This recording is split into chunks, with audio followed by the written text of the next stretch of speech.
So this audio is brought to you by John Bumpus and the Nutritional Balancing Friends Facebook group. Please remember that none of the products, claims, or programs from this call have been evaluated by any government health body. The content and information found within this audio from John Bumpus, attendance of this group call, and in our affiliated Nutritional Balancing Facebook group is for informational purposes only. The content is in no way intended as medical advice, as a substitute for medical counseling, or as treatment cure for any disease or health condition, and nor should it be construed as such because that would be illegal. Always work with a qualified health professional before making any changes to your diet, supplement use, prescription drug use, lifestyle, or exercise activities. Please understand that you assume all risks from the use, non-use, or misuse of this information. Thank you. I did the parasite cleaning, kidney cleans, and a few liver flushes too. Oh, wow. And so is that something that you guys combine along with nutritional balancing too, or you just? Because I know Dr. Wilson, he doesn't include that in the program, but I did it on the side. But for you guys, is that something? Do you guys try those things along with nutritional balancing, or no? Yeah, I've always kind of been an experimenter too, and I kind of hate being like under a very like a dogmatic approach to anything. So I've also experimented with a couple of stuff. I didn't do the iodine protocol, however, I am familiar with it. I think I am in the group, but I didn't do any liver flushes nor any gallbladder flushes just because I was kind of scared, honestly, because it just seemed a little like kind of extreme, and a lot of people had a lot of horror stories on that, so I was kind of hesitant to do that. But I did do a couple of the. There's a doctor, I'm pretty sure John's familiar with him, Dr. Christopher Shade from Quicksilver Scientific, and I did a couple of his detoxification protocols, which were pretty good. I also did the coffee enemas and the saunas. Yeah, I didn't really do that many like extreme diet detox protocols, just because I was kind of scared to dump too much out at once. I don't know about you, Susan, if you wanted to chime in here. Say that again, please. I said I don't know if you wanted to chime into the conversation in regards to trying detoxification protocols that were not strictly welcome. I know you're still early in the journey. I 100% believe in detoxification protocols. I've done them in the past, but it's been 16 years, and I'm trying to build up to do them now. I do my own little things on the weekend that I don't really include in the programs I'm following, just to keep myself kind of making sure I'm flowing, and they're all fairly innocent, not going to have a big impact on me, but they're helpful week to week. And the various symptoms of the presence of little critters is very real. And they can be scavenged out of you, and I believe it's worth it.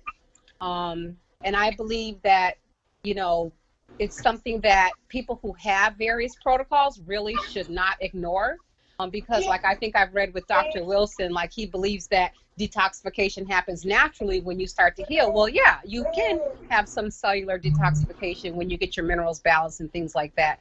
But I think that once you kind of like have critters, and some of the posts I've seen from people, you have to go get them. At a certain point, you got to go get them. You know what I mean? And I believe in them wholeheartedly, and it's something to me that everyone should try to learn and include in their various programs. So. Sure. Well, one thing that I learned and that I was not aware of is how having the copper imbalance increases the load of the parasites and infections in your body. So the copper kind of helps to keep it in balance, the whole thing. So from Dr. Wilson's perspective, when he aims a lot about balancing copper and detoxing, the toxic copper, that automatically, your gut in the system is going to go back into balance and release, and kill a lot of the pathogen in the body. Mhm. Um, yeah, that's you know, good to know and be aware of that, because a lot of us have a lot of copper, toxicity and the copper imbalance. But I also believe that we can help our bodies get rid of the excess of the parasites, and bacteria. Mhm. I mean, in bugs, in our gut, because we can be flushing and doing parasite cleanses, through our whole lifetime. But if we don't get to the root, of balancing the minerals and detoxing the metals, the problem is just gonna keep, um, I going and I agree with going. that for sure. Yeah, Mm. yeah. But So they with do this, definitely, of course, they do help a lot in assist us, with getting rid of the um, excess load of them. with the copper imbalance, especially with parasites and candida overloads, as well as even iron deficiency, are very common. And like Rachel was saying, if you get to the point when you're constantly cleansing and you're kicking out parasites or candida biofilms or just different stuff all the time, weekly or even daily, you may want to consider mineral balancing. So that's kind of like the foundation of really changing your bioterrain. I think I have a really strong copper issue.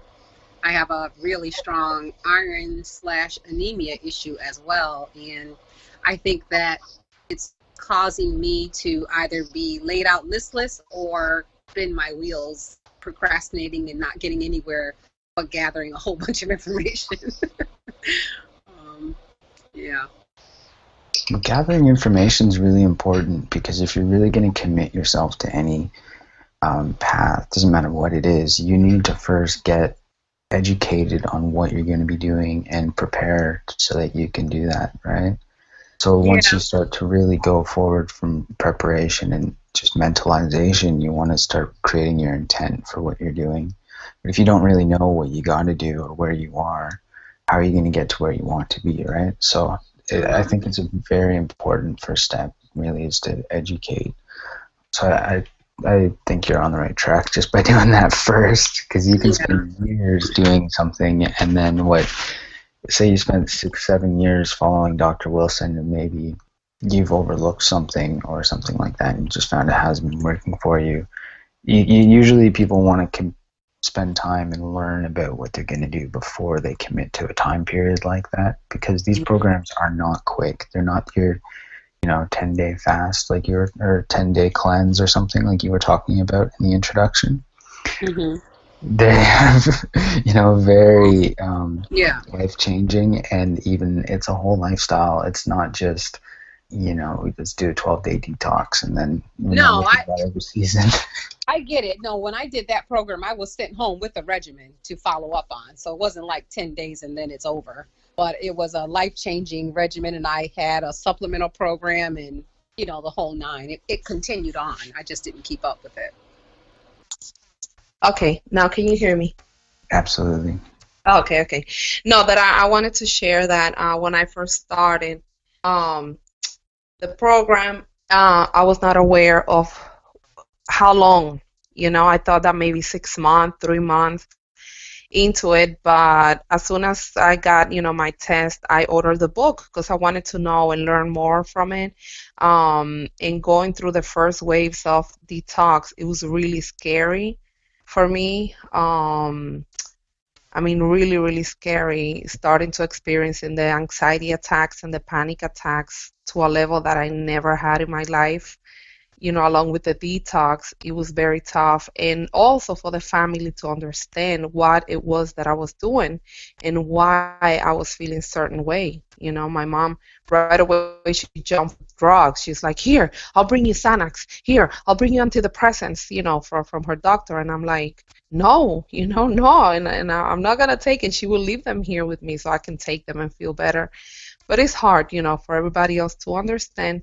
But I think, for people starting the program, to read and get to know exactly what is that they're going to be doing, because this is a life-changing program. It's a lifestyle. It's not something that you can do not even in a year and get the results that you are looking for, right? I agree. I mean, just for me myself, it took me about 2 years to get out of the calcium shell, right? And some people think, I mean, I come from like David Wolf kind of background, right? The book Longevity Now is all about calcification and hormones and things like that. But I was doing this prior to getting a hair test, thinking I already had calcification and I was already doing something about it. But when I actually tested and looked, it turned out that I really wasn't doing much at all. So it was very fascinating for me, and just the changing of, like, I would be doing the program and I began to lose a lot of weight, and my dad started getting real mad at me and telling me, you need to eat more protein. And I've been like, I have, because I was vegetarian for many, many years. So I was eating protein. He kept telling me, all you need is a steak, you know. It wasn't the drugs, but it was all you need is a steak. So for me personally, it was like finding the balance between how committed I was on the program and getting through those scary bits, because initially I lost a lot of weight. And I don't know if some of you might know some of my story where I was pretty much bedbound. So, and I was already lost a lot of weight because I wasn't able to move properly. So when I started to lose more weight, I looked really sick, you know. And so it was scary for me, even because I had to trust that I was still working with Wilson at this time, that what I was doing was right, even though in the short run it was not necessarily looking too great, you know, the outcome. Because I dropped down to, I think it was about like 110 pounds. And prior to my injury, I was about 135. So, Yeah. you know, I was small. And I could tell, like, you know, I needed to do something, but yeah. Yeah, the same thing happened to me. That was the first thing. I mean, my boobs, I mean, and sorry for too much information, but my boobs after nursing, 4 kids and being kind of big, went almost flat, and I lost like about 12 pounds total. But it was within like 3 months that I lost. I went from size 8 to size 4. Kind of quickly, and that kind of scared me a lot. Dropping so much, and I mean, I went to the weight that I always wanted for my height. Going to the gym and doing this and that, but without even wanting, just doing the program. And when I started to detox, the loss of the weight so fast, it can be scary. It can be scary. But I gained it back. I'm back at 144 pounds. I went down to 130, almost 130. But it was a big difference, right? Even if it's 10 pounds, but like you can really tell when you're not used to weight that, Especially when you didn't need to lose the weight initially, and then you lose that weight, you're like starving all the time. You don't stop eating pretty much, but you just keep losing weight. Were you on the Slow Oxidizer program, Rachel, when you did this? I'm sorry, say that again? Were you on the Slow Oxidizer diet when this happened? You know what? No. I was in a fast oxidation, and then I went to slow oxidation. I think it was within the transition from going to fast to slow that I lost the weight. Mm-hmm. Okay. And since then, I've been on slow oxidation. But most of the time, it's never been 4 lows, or 3 lows. It's always been like calcium, magnesium higher than sodium and potassium kind of thing. And we want Kiki. Okay, I'm gonna mute here real quick, but keep on talking. Yeah, let me just start the baby here. Okay. Oh, they're adorable. They say they announced their presence every call. That's okay though. I love children. Yeah. Yeah, I can. That was funny, John. The second you were talking about David Wolf and the raw food diet and stuff like that, that triggered like a memory. Like I was doing the raw food thing too, and I thought I was like out here detoxing metals and cleaning all these candida and parasites and all this stuff. And then when I first did my first HTMA, I was like a poor eliminator on like everything. I'm like, damn it! Like either I don't have anything in my body, or this has been BS in the past 2 years. So it's definitely yeah. No, that was exactly for me. And then the first 3 months on the program, and it was a big game changer for me personally, just to add calcium to my diet, because like David Wolf and many, many others, especially those that are in hair analysis, don't recommend calcium supplementation. Mm-hmm. So when I bit the bullet and thought, well, what I was doing wasn't working, right? Which was high magnesium, magnesium chloride, and Shilajit, and I was doing powder arco, all these different things, and it wasn't working, and my calcium is through the roof. So once I added calcium in, Paramin, which is calcium, magnesium, boron, if Susan is unaware of that, I basically, the next hair test, I dumped so much lead, and it was like, where did it come from, right?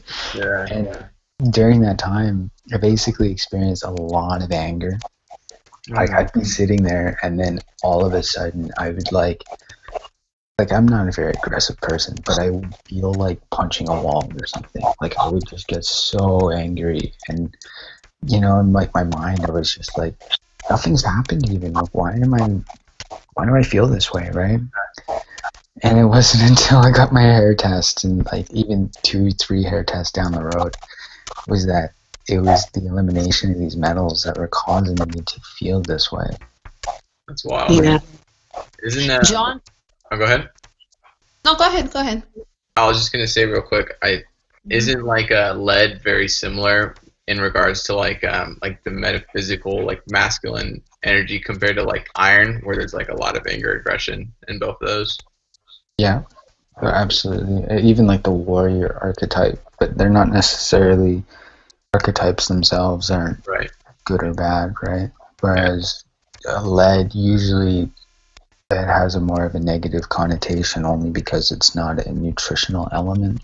It's not something that in healthy tissues, but it's still an essential element in the sense that like if you're not getting calcium, then you're going to use lead. Like that's your body's intelligence doing that. So it's an essential nutrient, but not according to the government kind of definition of essential nutrient.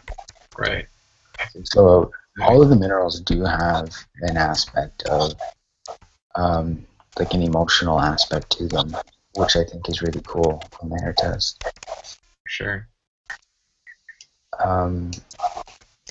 Yeah, I can relate to that too, John.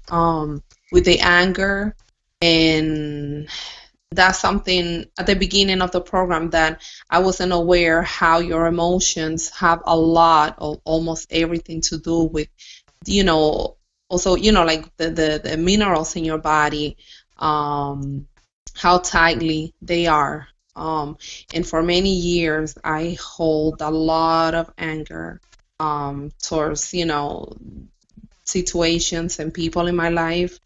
And it's been very challenging, especially the last year when I was finally aware of that if I don't work on the emotional part of me and spiritual, things can hardly change in your hair analysis, because for many months I will have about the same reading on the hair analysis, just maybe a little bit different on a couple of minerals, but it kind of stayed about the same for some time. And then when I started to work on my emotional and releasing, the anger and forgiving and loving more, that's when I saw, like things changing in the hair analysis and the pattern that I was having. Absolutely, I noticed that as well. When you have, especially someone that needs to face even an emotional trauma, or they're not really all the way there with certain things. Mhm. So we do notice that they kind of hold themselves mentally, and then they also hold themselves in their physical mineral level balances. You know, Yeah. whether it's the ratio or even just like that propped up calcium or even the sodium potassium really, really high. And usually it has a lot to do with the emotional aspect. So I wholeheartedly agree with you. But what I wanted to do really, right, just for this moment is kind of just do a little bit of definitions. So if we talk about like the RDA of a nutrient, or, you know, whether or not something's essential or something like that, because I mentioned, you know, lead, how it's essential to the body, but by definition, it's not essential. So I'm just going to kind of go over some of those. Mhm. The health, a lot of people talk about health, right? That's the point of doing nutritional balancing, is experience a state of health, right? So if you look up the definition of health, you will find that it usually just says that it's a state of being free from illness or injury. But this is not really health, because health is technically so much more than the absence of illness or injury. One of the ways I've been able to kind of think about this is that summer is so much more than the absence of snow, especially in comparison to winter. So, in this call, when we talk about health, or when you talk about health in any of the natural arts, you should usually consider it as a condition of optimal well being and functioning. And this includes both the objective indications, so things like your mineral levels or what your blood shows. If you have, you know, too much parasites and things like that, obviously that's an objective indication. If you have acne or something like that, blood sugar imbalances, etc. And then the other aspect, which is the subjective, which is how you feel. So oftentimes people go to the doctor and they go, "Oh, I feel like something's not right," and the doctor does a blood test and, "Oh, you're fine," right? You're healthy, they say. But in this definition, it's both objective and subjective, meaning that we feel healthy, we have sound mental capacities, we express our emotions, we don't repress our emotions, um, and we also have the physical parameters, which are not indicative of diseases. So you can be like crazy high calcium, like I said in the beginning, which is like biological rusting, and I may have felt okay, but yeah, objective indications of my actual state were not ideal, right? So I wasn't really in a state of health. And to take it one step further is to be truly healthy, at least in my opinion, you should be resilient to stressors.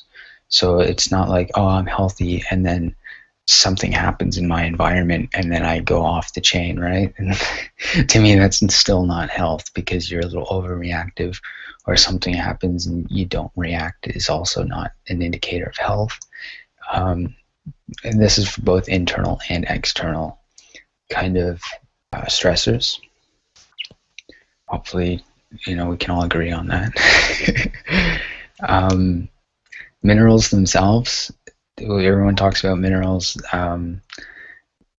When we talk about the importance of minerals and what they are, they're basically the chemical elements that are found on the periodic table, and that's basically the blueprint of the universe. So they say everything that's made up of matter is made up of minerals, and I won't say that everything in the physical plane is only physical, because I do believe that there's non-physical interactions with the physical world. Maybe that's how the mind and things like that work. So there are at least 40 minerals which are absolutely essential for health by definition, and our cells can't perform the functions that are necessary for life without these minerals. So, you know, when you look at your body and you think you're mostly protein, well, your proteins are made up of minerals, right? You're made up of essentially trace elements and water, or oxygen, hydrogen, carbon, nitrogen, all those kind of things. And that makes up by far like the lion's share of the human body by weight, 96%, which is pretty, you can almost just generalize and say you're pretty much only made of those. but the remaining 4% are what we call the macro minerals, which are things like calcium, magnesium, sodium, potassium, and chlorine. Some say phosphorus, some others don't say that, but just for the, as a generalization, those are the macro minerals. And the minor minerals are usually called trace elements. So they're like boron and, well, actually boron's an ultra trace element, which is even smaller amounts than a trace element. But you can have like manganese and copper and things like that, which aren't needed in amounts the same as the macro minerals. So we just call them trace elements. When I said something like a mineral is essential, usually it's kind of fits into a certain criteria, which is it has to be present in all healthy tissues.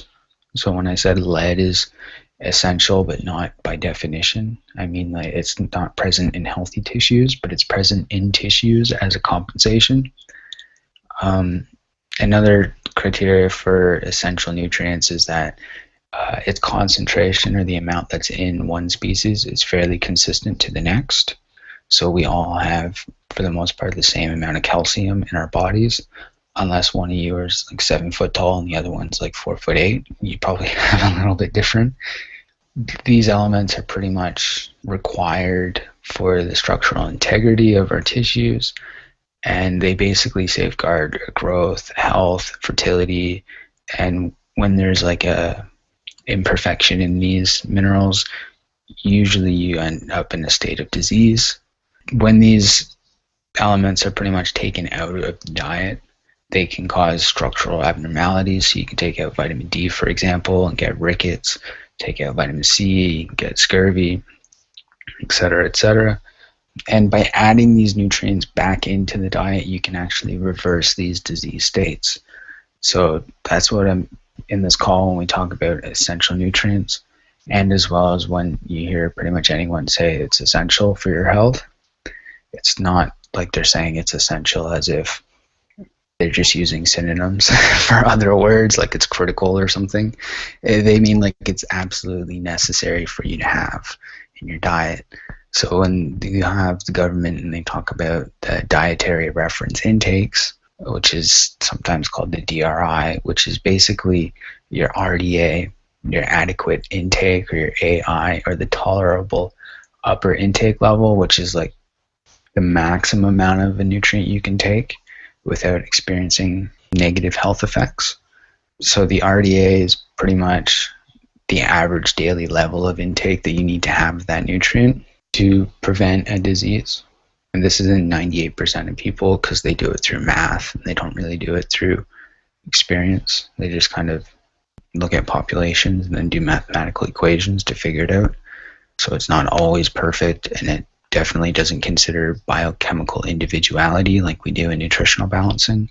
And there's also the AI, which is the adequate intake, which is established when evidence is not sufficient enough for an RDA to be set. So things like potassium, they go by the AI, even though I think like 10 years ago there was an RDA of potassium. They've changed it, so now they say you need to have it adequate, right? Like you can get by and probably maintain your health kind of thing. Yes.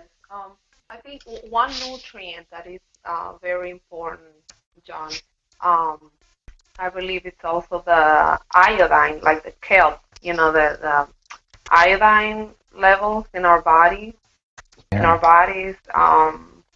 Yes, and I know like the FDA recommendation, like the daily dose of it is 380 micrograms, something like that, and that is like way too little.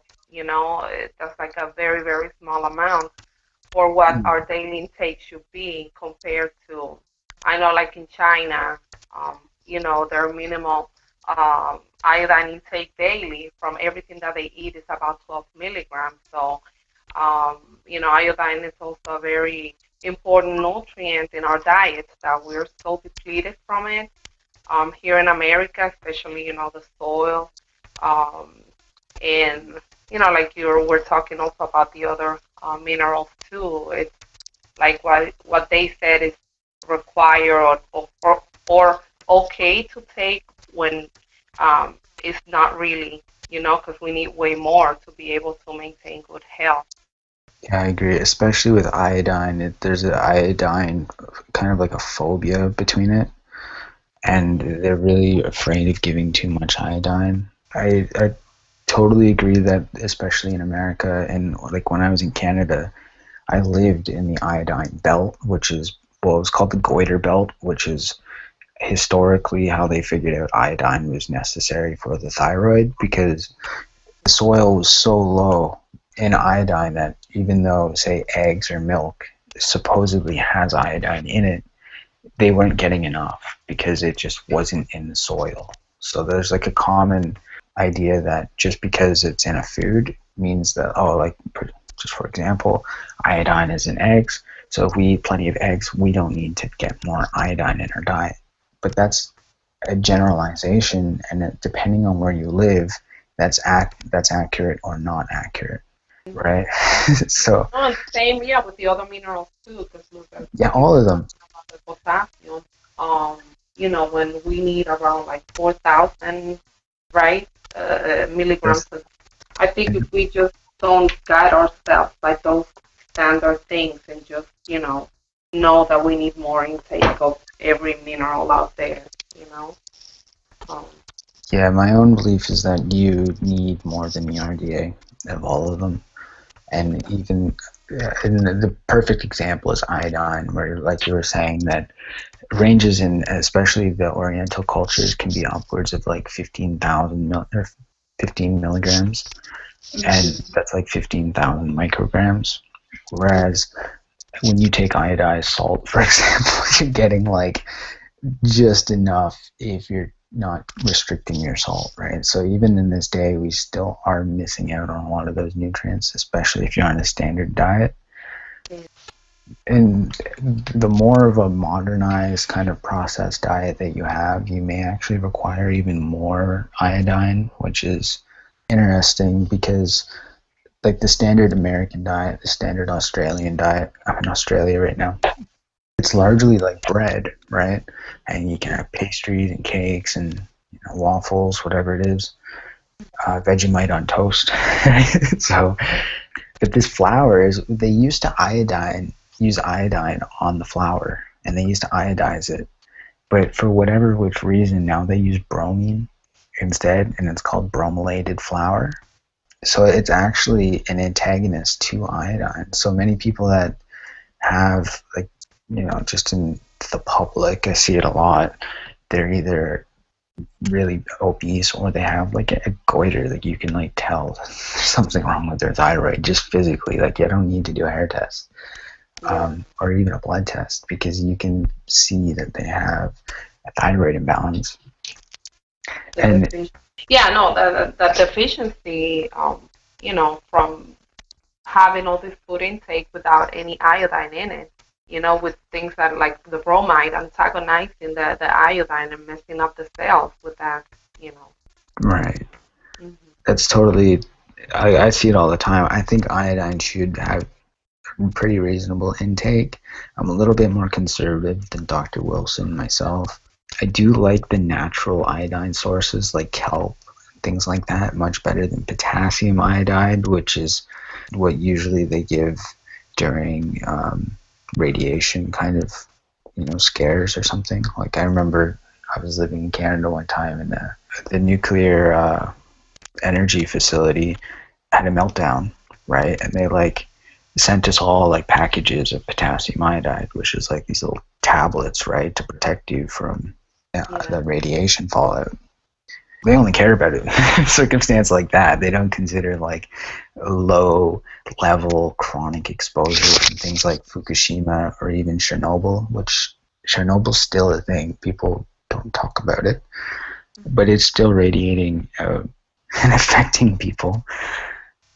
So in this day and age, I kind of think we need more iodine than we ever did in the past, especially because of all of the the antagonists that are in the diet as well. Like there's fluoride in the water. That's an iodine antagonist as well. So yeah, definitely. The exposure that we get from chlorine in the water, the fluoride, and also the bromide. Before I started all this journey, I was not aware of those three. They're halogens, right? Halógeno in Spanish we say halogens. yeah, And how toxic they are, and the only thing that can help remove that from the cell, it's the iodine. But by being so low in our intake that we have, and then exposed to all of these other ones, it's for the body gets overwhelmed, and then one thing leads to the other one. I know all the minerals, they interact with each other, but it's something really good for us to be aware, and also people, looking to heal, how important that part of the puzzle is when you're doing, a nutritional program to balance your biochemistry. absolutely. That's just one nutrient, of course, and there's I mentioned at least 40 that are, nutritional elements that we need in our diet. So other common ones, like in America, you may have good selenium levels. It's obviously not across the board. Every state or even every province in Canada, we don't all have really good selenium levels. But when I'm in Australia here, we got very poor selenium levels. So, and even when I do hair tests, we see all the time very, very low selenium levels. Whereas in even America, some people aren't even supplementing and they got very nice selenium levels. So the idea that eating local food, like, I eat from my farmer down the road or something like that, as a good health practice isn't always true. And even if you are doing that, which is good for the environment, it's better for yourself because it's higher in vitamins, but you can't guarantee that you're getting these minerals. So that's why oftentimes, even though you may be eating a diet that's high in, say, calcium, you're like, well, John, I drink 2 liters of milk a day and I eat 10 cups of broccoli and all these sources of calcium. You may still need some calcium because you can't guarantee that you're meeting this RDA with food alone, right? And it's the same thing with potassium or any other nutrient. Yeah, unfortunately, the soils are so depleted, and here in America, they don't let the soil rest, and it's just, it doesn't get, it doesn't give the like you say, the vegetables all the nutrients from the soil, for us to intake. So I think, I'm programmed to know that for the rest of my life, I'm going to be supplementing and supplementing my family and my kids because of that. Even though, like you say, we try, organic and farm-raised foods, but yeah. Yeah, and I mean, when people, it's a little bit on the side topic, but when people say that Aboriginals, for example, never supplemented, so it's unnatural that we supplement, it's actually untrue. Because if you really follow some of the old Aboriginal diets, or even some of the, the British soldiers and things like that during the colonial times, they used ash all the time, right? You could, like, I've looked up myself, even they used to make little cakes, right, on a fire, just like a pit fire, and they would use the flour, and then they would cook it literally on the ash without even a grill. And then when they would eat that, they would be getting all of the ash from the fire. Now, the ash is basically the minerals that were in a plant. So when you burn wood, you're getting all those minerals in ash, and then when you cook with it or you eat some, you are getting also those ash. Modern farming techniques, very seldom do they ever use ash in their farming, right? They use NPK, which is nitrogen, phosphorus, potassium. They're guaranteeing that they give you 3 elements. And as we've already talked about, you need at least 40. So you're already in a deficit of at least 37. Some plants need a little bit more than 3, so we can safely guess that the average plant would probably need 11, right? Like apples need boron, otherwise, their core doesn't work properly and things like that. And that's why Borax is one of the major sponsors for the agricultural industry when they have conventions on organic farming, right? So it's well known that you need these nutrients both in plants and in animals. And when they say that Aboriginals never supplemented their diet, well, that's also not true, because they used to use, for example, juniper ash as a calcium supplement, and they would use it to make bread. They would mix it in their breads, and also in this basic Mexican diet, they use either lime, calcium hydroxide, or they use ash when they make their tortilla, because they change the pH with it. So it's been around, supplement your diet even way back when their foods were higher in elements. Well, I wanted to say something about these minerals. So first of all, I just started the kelp, and I had an extreme hive reaction on my face. Itching, complete breakout all over my face. And it hasn't returned, so I guess it was just a reaction to it entering my body. And probably I have issues in my elimination pathways. But so there's that, with having reactions and knowing if it's okay for you to take, or if you can, what I mean, do well on it. But the other one is calcium. Now, I remember distinctly reading a post. I don't remember when it was written, but it was written by a man in the Nutritional Balancing Friends group. And he spoke about his wife having, taking calcium and it not being balanced with K. And I know Shui Chin, uses natto for vitamin K. But I don't know what to say, for supplements like Paramin and anything else anyone else is taking, and it's not being balanced with vitamin K, so that, you're not getting the hardening of calcium or whatever the gentleman was speaking of that had happened to his wife. And, he made that post in the group, and you can, he's, I forget his name, but he seems to be popular in the group. And Was it Dr. Malter? No, it was a man and his wife, and I think he might even be in Canada. And he made a recommendation for a calcium product or rather a K product or something. He put it there, and I was like, wow, that's really serious, So taking these minerals, yeah, we have to have everything in balance and have the other minerals that create synergy for the minerals to go where they need to go, Yeah.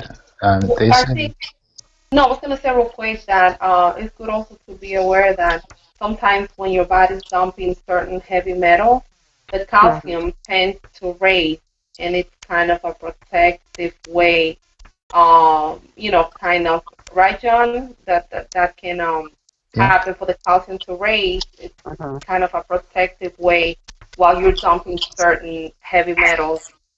And, we see it going like up and down. That's what happened to me before. But just, something to be aware of. But a lot of people don't understand that, Yeah.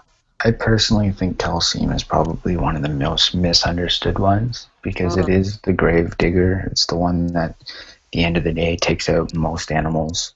And to me, it's a lot like blaming cholesterol for heart disease. It's like blaming calcium for heart disease, They do buffer and help calm down the nervous system. So right off the bat, I think all of them are essential. So when you have like someone that says like, oh, vitamin K is necessary, well, vitamin K should be produced by your microbiome, right? And if you're eating a diet that's not really high in fiber or lots of plants and things like that, like parsley and even spirulina, but also the brassica vegetables, your gut biome is not going to produce adequate amounts of vitamin K. And while you can supplement it, and like you can, I've seen people do it, it doesn't necessarily guarantee that that calcium level on your hair test is going to go down. For a couple of reasons. The first one being that oftentimes vitamin K is mass-produced and sold, but it's not always biologically available. So it might be K2 in the pill, but when you take it in your body, it's not necessarily K2, or it becomes inactive before it even gets assimilated. The other thing is when your microbiome produces the K2, it produces it in multiple amounts already at the site of absorption in the intestines.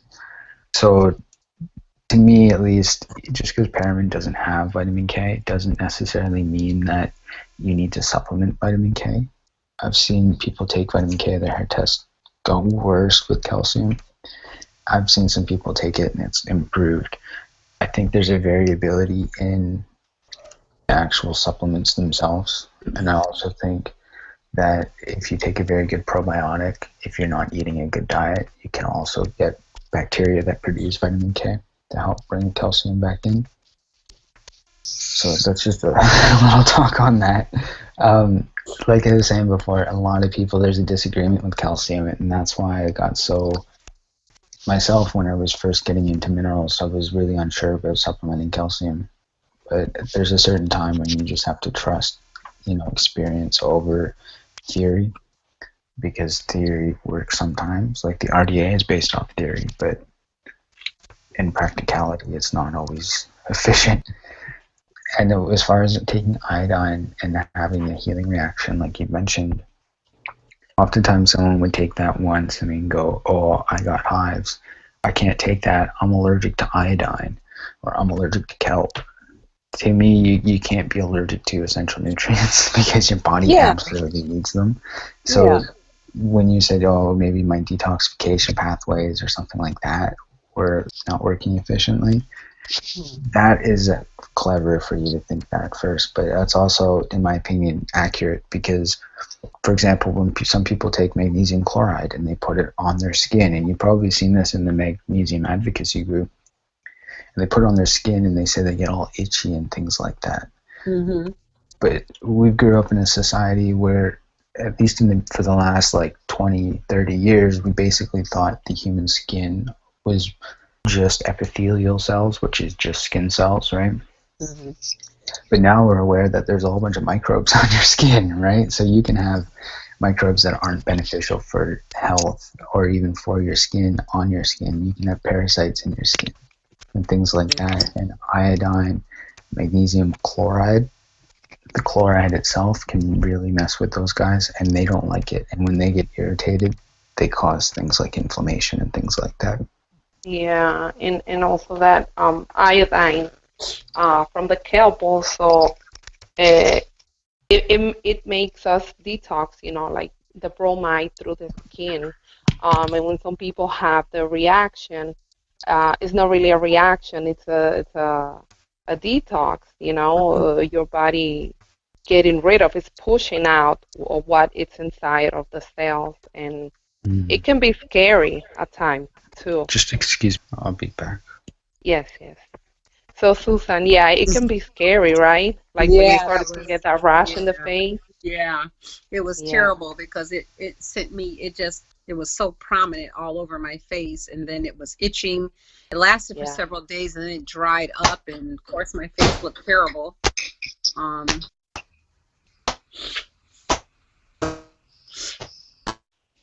Yeah, whoever's talking, we can't hear you. Your mic's breaking up and kind of going a little crazy.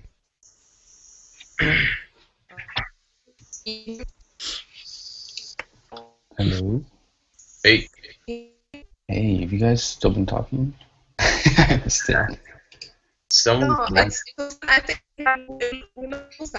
Yeah, your mic's breaking up a little bit. Yeah, Rachel, I'm not hearing you too well. Yeah. No. I have connection. Hello? Yeah, you're good now. Hello? I'm here. I just put myself on mute. Okay, can you hear me? Can you hear me? I can hear you. Oh, okay. No, for a moment I didn't hear anybody. Yeah, so no, so talking back about, with the iodine reaction, I developed a hive all over my body for 24 hours. That it was something crazy, out of this world to me, because I have the whole rash from my neck all the way down to my legs. And it was crazy and scary, and I didn't sleep. And the only thing that would calm the itchiness from the hives all over, it was putting olive oil, rubbing olive oil on the skin. That will calm the itchiness and the heat because it was like hot, warm. The infrared It was lamps also crazy. And then I helpful. stopped it for a few weeks, and then I reintroduced it again, and I didn't have that reaction. But um, yeah, I know it was, die off or attacking, the candida under the skin. And Was that Microbes. the first time you took iodine that happened to you? yes, Oh, and wow. it wasn't even iodine from kelp or Lugol's iodine. It was I first tried the Nansent iodine, which is not as strong as Lugol's. Um, but yeah, it was, yeah, I remember it was like my first uh, drops, and it was scary. But I knew, and I'm like, okay, I'm just gonna give it a break, and then I'll try again. But I did, and then I started putting it on my skin, little by little, and I kept increasing it until I was able to take it orally. And then I switched, of course, to the kelp capsules. To the.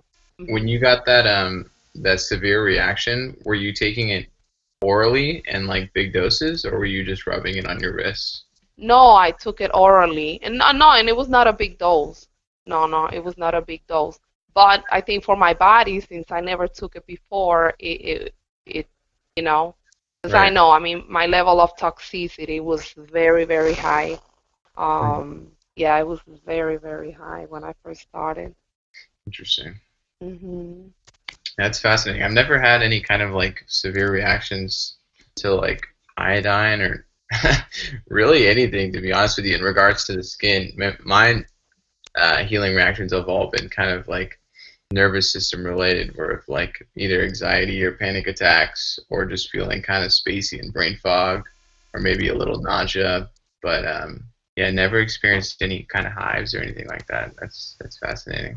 Yeah, same here. I mean, like lately I've been kind of getting like a little bit of hives, like just randomly, but I don't really know what it relates to. I haven't really figured it out. It just kind of comes and goes. hmm Mhm. It's crazy how everyone reacts completely different to whatever kind of compound or herb you're taking. Yeah. A face full of hives is very, very, very different for me. And I've had itching, on my body before. I've had it on my legs. Right now, I get it on my chest, especially my left side. And, I expect, detox reactions or healing reactions. But when those hives came out, I was like, uh-oh, I didn't really Yeah. I didn't really know how to process that one too good. Yeah, that's I tough. know. The itchy skin, it relates a lot to copper.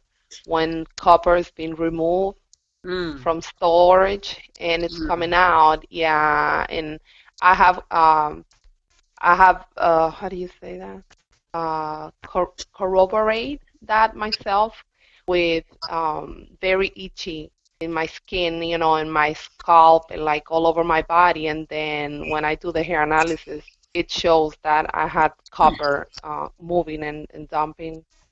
Hmm. Did you have like hidden copper toxicity like signs on your hair test, or did you see like actual copper coming out on Well, your? actually, yeah, throughout this time, 2.5 years, almost three, in my test now in January, that's the first time that I have a toxic copper moving. Hmm, And really, copper to me, it's my number one problem. right. Even though I never used anticonceptive pills or I never used the IUD, the copper IUD in my life, but I have well, actually five pregnancy, but I have four kids. I mean, five pregnancies I had, and I have four kids.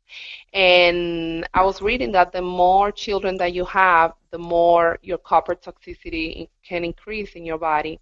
I think that's where I have it from. But I've been showing low copper, but also toxic copper, stored in well, it stores in the liver mostly and the brain. But yeah, like I said, on this last test in January, I started, and I've seen that trend, with many people that I know in the nutritional balancing program, that copper it's kind of hard to move for some people, Hmm. and also that some people also start moving the copper and showing copper coming out after being on the program for 2 years or more. Yeah, that's definitely been my situation. I've been on the program now for almost 2 years, and I've had copper like barely move at all. So I'm I just like, know. Same trying to here. like Yeah. mentally prepare for the madness that's gonna happen when this actually starts dumping. So because I know. so I had a pretty severe calcium shell on my first couple hair tests too. So I suspect it's there just and from the articles that Dr. Wilson's written, other information I've read, it's I suspect copper toxicity definitely. So Wow. yeah, a little scared on that, but we'll see how it goes.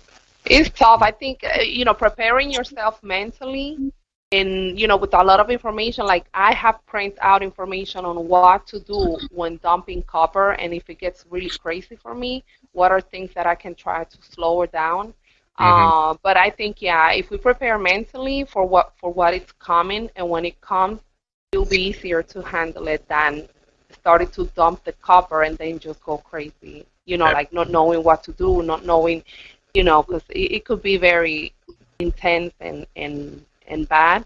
But like you said, I mean, I can, you know, relate to you on that. The copper barely moved throughout all this time. And I know other things have to kind of improve a little bit first, with Yeah, other minerals and heavy metals in order to copper to start being dumping. Mm. for sure. So it's really interesting though about the point with copper and pregnancy. I just had a baby. He's 6 months old now, and after the Oh, pregnancy, I haven't really had any skin issues beforehand before the pregnancy, and then after the pregnancy, that's when I've been noticing kind of like the random hives and the itchiness. So I wonder if that's linked to possible, me kind of releasing that excess copper from the pregnancy. it could be, yeah. When you get Uh, time, Google it, type it, and see the information that comes up.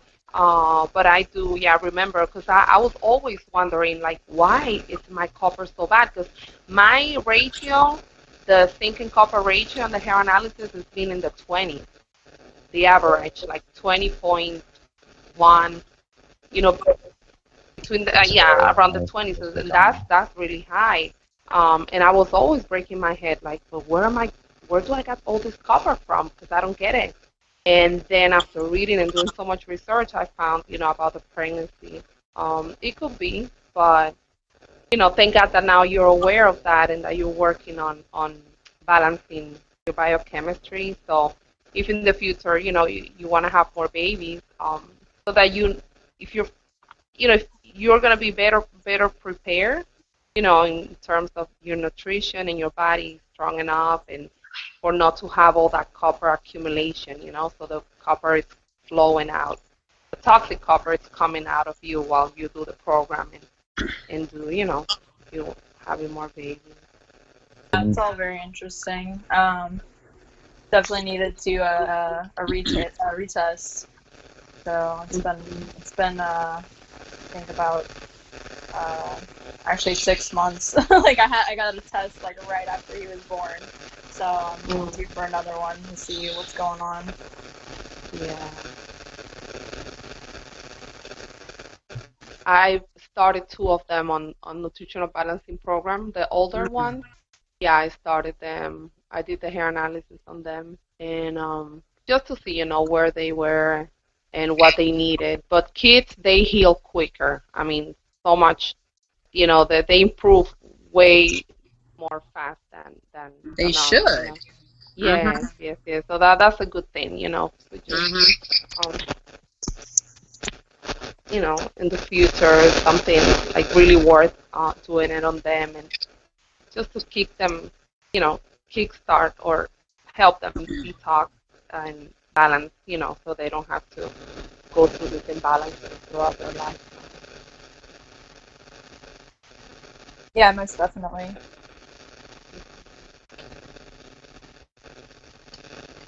Detoxing copper is also really important, especially with the calcium levels. And it's probably at least one idea for... Is John back? Yeah, can you hear me? Mm-hmm. No, he's not back yet. Hello?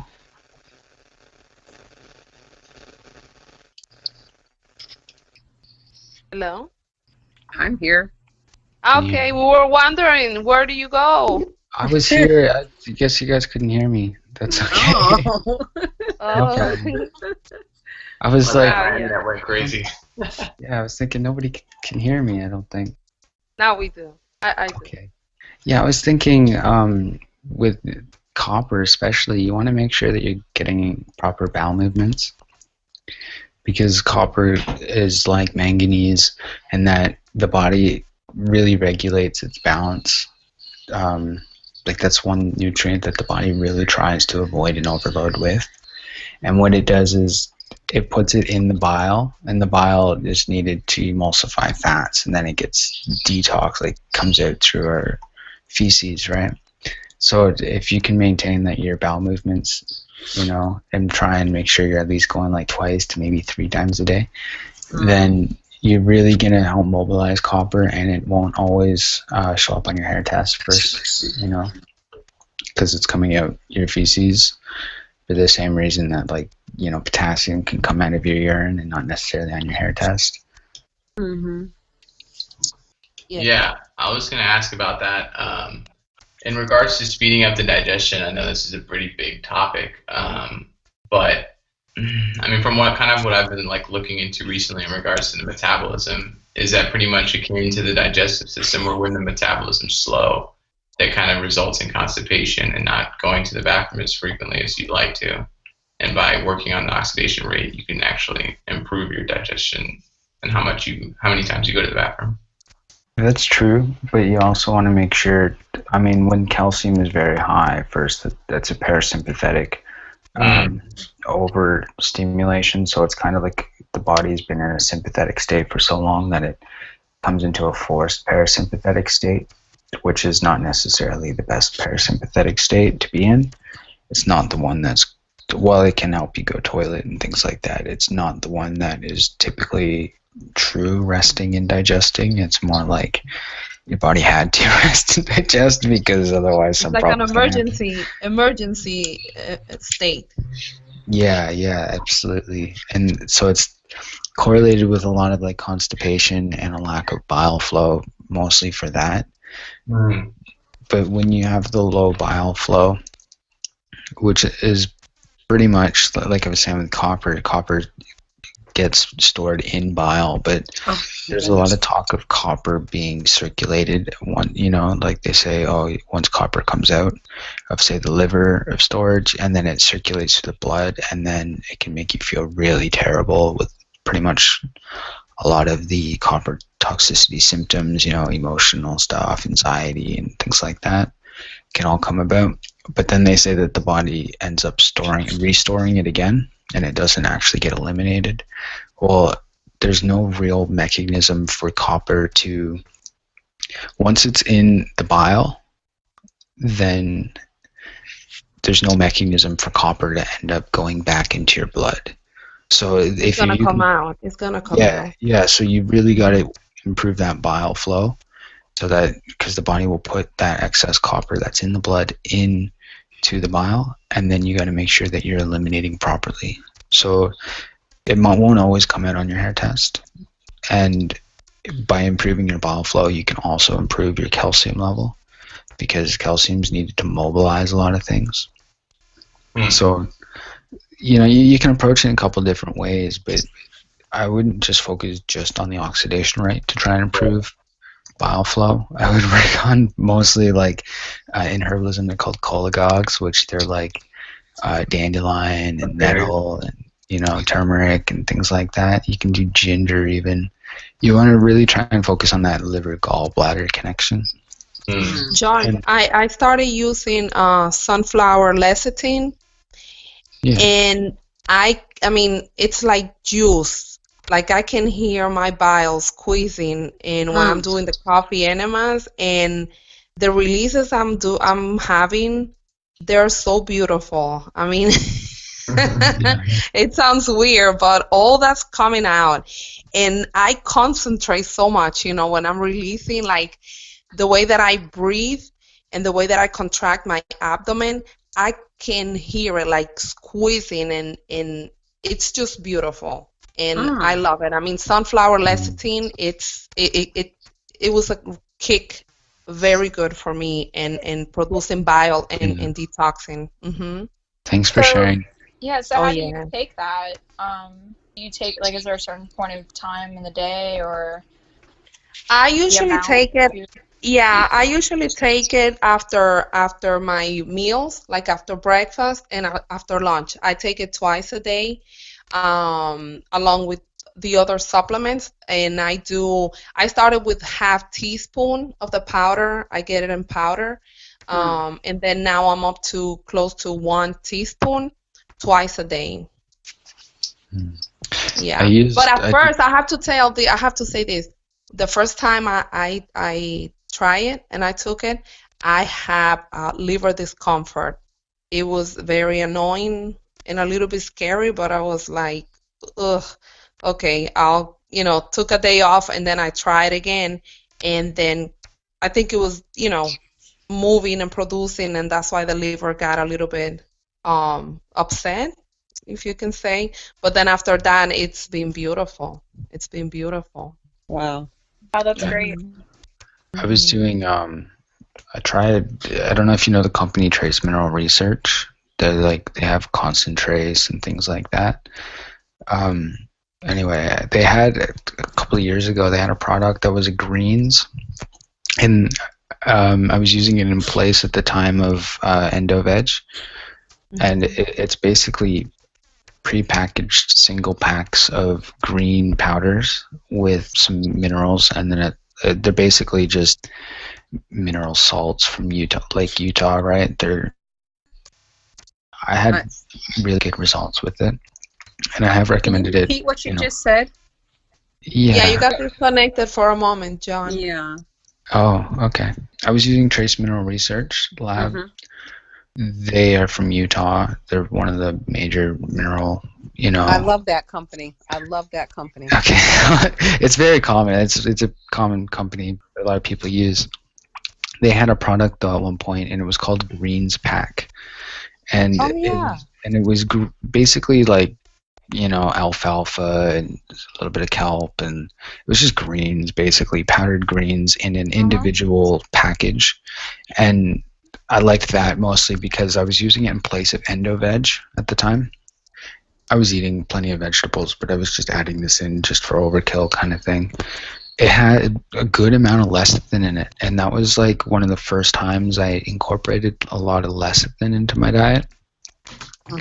And this was like 2-3 years ago. I don't know if this product's available anymore, and it really improved my calcium level alone, because I went through a period where I just stopped supplementing for an experiment just to see what would happen. And I just did this green pack, and I did Megasport, and I did microalgae. That's all I did, and it was the best hair test I ever had, honestly. Wow. But the bile connection is because of the phospholipids in there. It really helps formulate bile. And I was thinking, at least at the time, and especially with what Rachel just said, was with the bile flow of lecithin and lowering the copper, and I think that improved my calcium level at the time. Yeah, that product is still available. I'm actually familiar with it. They actually had a Reds pack too. And Yeah. yeah, you can get 30 packs on All Star Health for $21, or you can get it on Amazon for $27. So yeah, that's a great company. I have their minerals. And at my cleansing program that I did a long time ago, I learned how to take their Utah seawater and mix it with water and warm water, and just do like a gentle flush. it's much more sophisticated than the weird salt water thing people are doing, sea salt flush or whatever. But it's a Yeah. no-fail way to wash your insides out. So, yep. Yeah, I've But been this using is concentrates healthy. for Huh? I've been using concentrates for years and years. I haven't. I need to get religious with it. I'm inspired on this call, so I'll definitely, get religious with it for sure. Yeah. I use it as a synergizer. So I take it with my other nutrients like Paramin and Megapan and things like that. Stress Pack. Mhm. But I Wow. see it as because it's got all the nutrients in there that it just kind of. I think the body always needs all the nutrients. Right. And it usually comes in food. There's more than just calcium, magnesium, potassium in there or something. Mhm. It comes with micro amounts of different stuff, and that's how I use that product. I do still use Soleil, which is like the salt concentrate, Yep. but they don't really move the needle as far as, say, you got to get to 4,500 milligrams of potassium or the 1,200 milligrams of calcium. Mhm. They don't really move those needles, right? They're like, that's why I use it as like an extra, but I don't use it as like a basis of a program. Mhm. Mhm. Um. Yeah. Something came to me. When you were talking earlier about what does health mean, and I think a word that doctors really don't pay attention to or even care about is this notion of vitality. You know.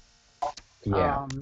And vital itself being rooted in the word living and healthy and vital and strong. I think that having a level of vitality, which I don't believe I have personally, I've had it before, but shoot, my hair is totally different. My skin is totally different. My energy, I don't have vitality. And I think this is what, doctors miss when they're dealing with you. They don't really care. They get their 15 minutes and then do their billing, but they don't really care that you don't have vitality. So like you were saying in the example of the blood test being normal, but the person doesn't feel well, they don't care about your vitality. You know what I mean? Yeah, absolutely. And that's why I was saying it's like the natural art really is the merging of both objective and subjective. Because I can't tell you if you feel vitality, but I can, you can see someone, they look radiant, right? You can get an idea that they may be much more vital than seeing that old person that's crunched up and they're all wrinkly and like there's a different sense of vitality there.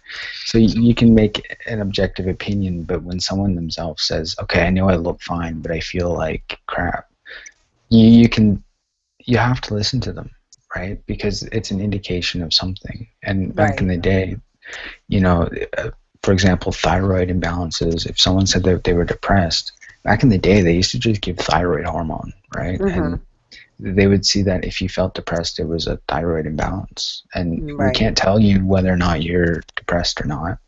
You can talk to a psychologist, but the doctors themselves, because they're called materialists, they look at the matter, right? And that's the only thing that matters, pun intended. And they will send you nowadays, they'll send you to a psychiatrist. But the doctor himself and everything he learns doesn't actually believe in the psychiatrist. And the psychiatrist thinks that his work is more important than the physical, right? When you get into the natural arts themselves, we think both are important. And when you get into vitality, that is like one of the major fields in natural medicine that really talks about vitality is homeopathy, right? And they did the exact opposite of the doctor, like literally the exact opposite for everything, pretty much. To me, it's underappreciated, the vital aspect. They call it the vital life force. I call it the inner physician. And to me, that's what its movements is what causes symptoms. And when you have, say, some people say they take, just for example, a supplement and then they had a negative reaction to it, usually it's because the life force is using that nutrient to now use it for something that it needed to use it for. It's the raw material to do something, and it wasn't available before. And for the very same idea is why when you follow a nutritional program, we usually only talk about disease as if they're a healing reaction, because it's always the body trying to heal itself. And when you get like a cold or something, you got a fever, you got this, that, or the other, it's always an expression of the vital life force. So, for example, years ago when I was like, oh, I never get sick, I must be healthy, right? I was a raw foodist and, living on copper, basically. I never realized that the fact that I never got sick was actually a bad sign. It was that my life force, my vitality was not strong enough to resist the forces of the stress that I was experiencing, right? And I was degrading in health. I was degenerating. So the vitality aspect itself is very important. Yeah. Yeah, so I guess I'll just kind of talk a little bit about some of the minerals and some things like that. So a highly mineralized body is really an anti-aging body. It's a disease-resistant body, and it's very vital. So it is the other aspect of health where you need minerals to be healthy. Dr. Linus Pauling, most people talk about with orthomolecular medicine because he coined the term. And that's giving the right nutrient that your body needs to create the environment so that it can find its way back to health. Nutritional balancing falls into that category of type of approaches. So Dr. Linus Pauling basically, some of you might have heard it before, he says that you can trace every sickness, every disease, and every ailment ultimately to a mineral deficiency. There has been some debate whether or not he actually said that. But if he didn't say it, then I'll say it, and you can quote me, because I still feel that that's absolutely it. Majorly because minerals act as building blocks, and they're the raw materials that our body's actually made up of. They basically activate all of the enzymes in our body. So when you eat raw food, they say it's full of enzymes. Enzymes are important, but minerals are like the key that gets the car going. Cars are important, but without a person to drive them, right? And the keys in the ignition, they're not going to do anything.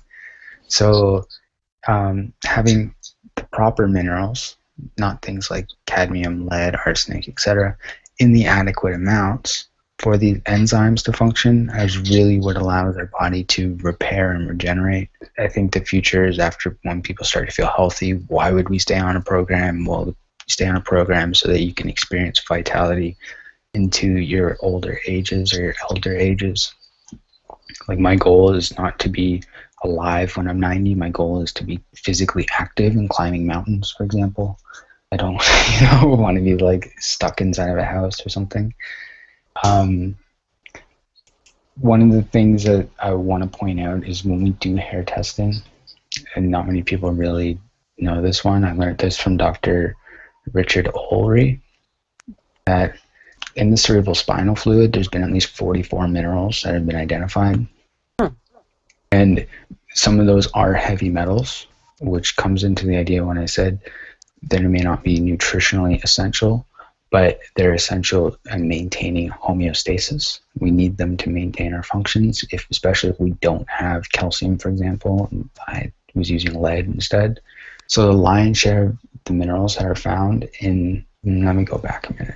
So you have 44 minerals in cerebral spinal fluid, and cerebral spinal fluid directly affects at least 11,400 genes.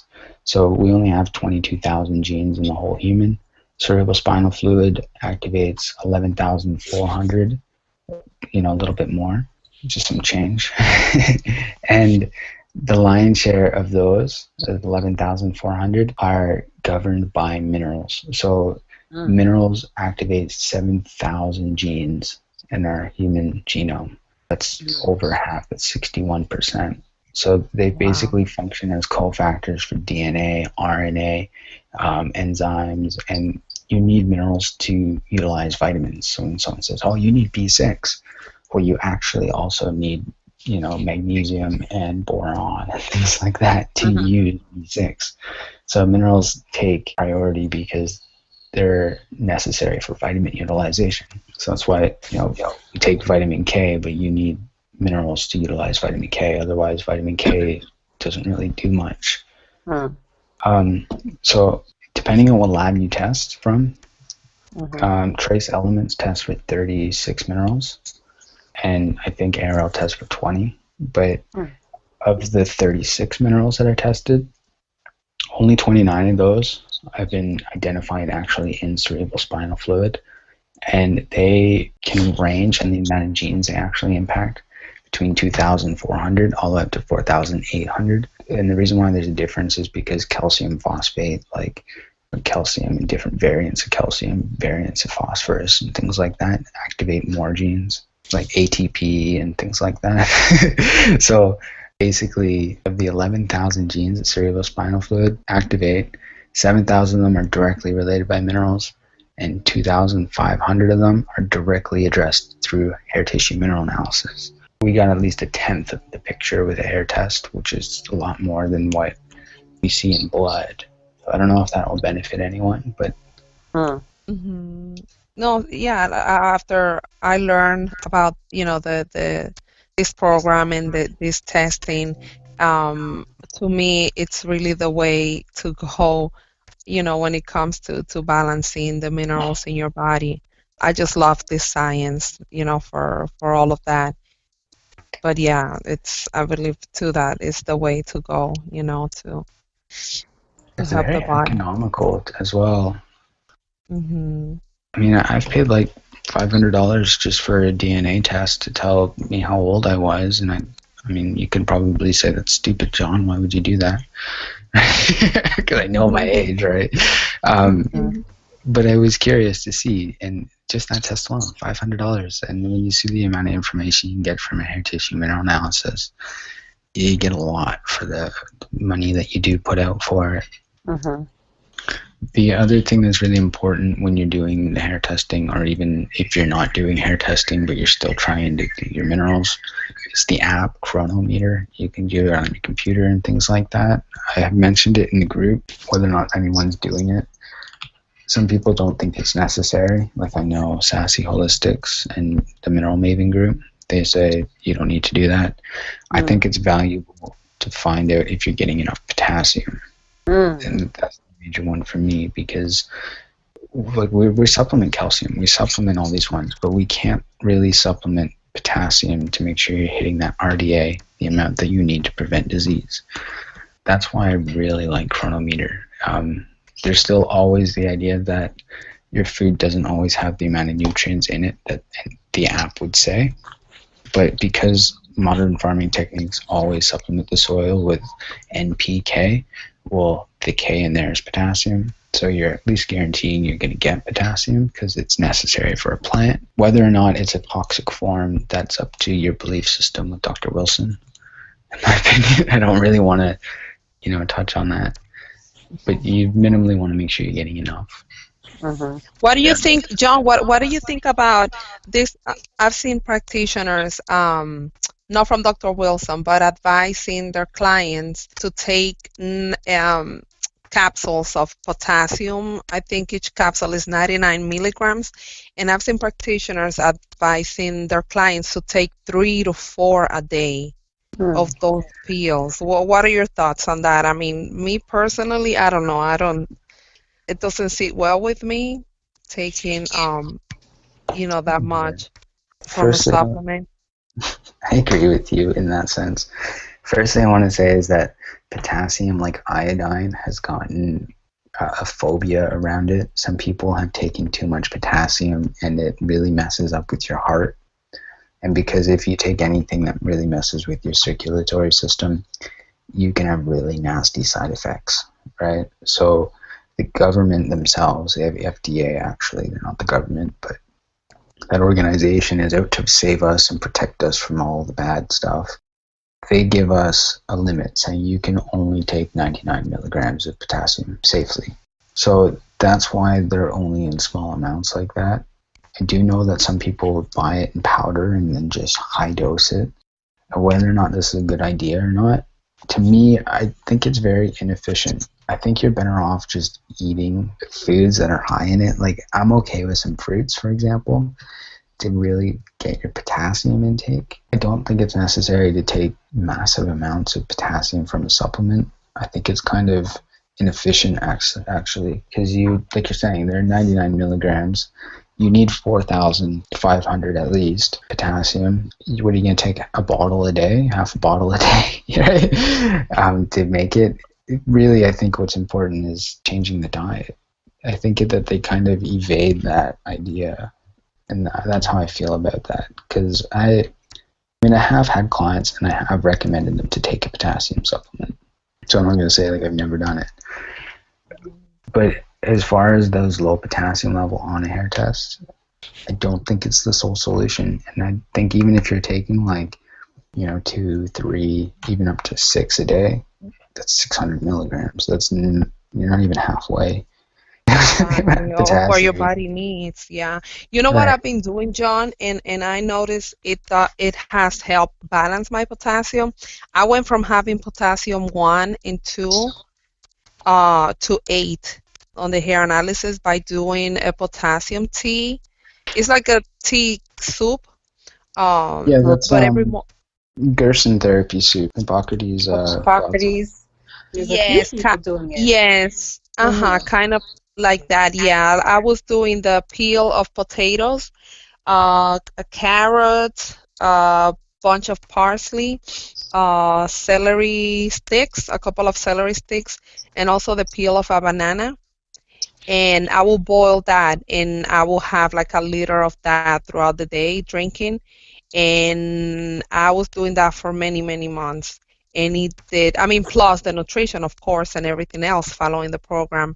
But it has kept my potassium on good levels, thank God, after having it really, really low. Mm-hmm. I believe that low potassium, when it's like 1, 2, the definition, if it's lower than 4, is sympathetic dominance. But I don't think that it's always about having a low potassium intake. So when people add in high potassium foods, I have found that, especially when they're starting to get enough, their potassium level to jump, right? Like for myself, I've done soups like that, or just the potatoes and carrots, and just even I do cherry juice and some coconut water, for example.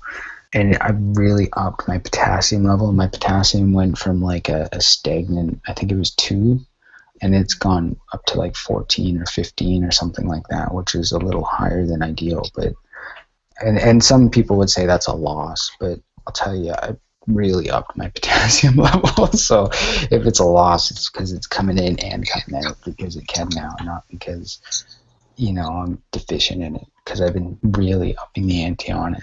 And I think some of the clients that I've talked with is, for sure, that I've asked them to use Chronometer, and they are on a Wilson diet. They want to follow Dr. Wilson's thing, so I let them. I'm not going to tell them no.